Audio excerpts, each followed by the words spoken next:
আজ অনেক বছর পর নিজের শহরটাতে একটু ঘুরে বেড়ানো।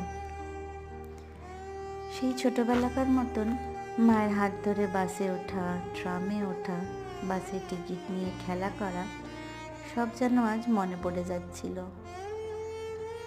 অনেক কিছু স্মৃতি জড়িয়ে আছে আমার এই চেনা জায়গাগুলোর মধ্যে। ছোটবেলাকার অনেক অনেক স্মৃতি। ছোটবেলায় এই বাসে করেই আমি স্কুল যেতাম, আর এরকমভাবেই টিকিট নিয়ে খেলা করতাম।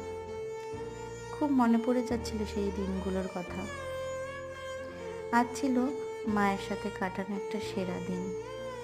মায়ের সাথে হাতিবাগানের মোড়ে দাঁড়িয়ে গোলা খাওয়া, সে আমি ছোটবেলা থেকেই করতাম, তাই আজ তার অন্যতা হলো না। আমরা সেই একই জায়গায় দাঁড়িয়ে গোলা খেলাম, খুব গল্প করলাম, খুব হাসাহাসি করলাম। দিনটা খুব খুব ভালো।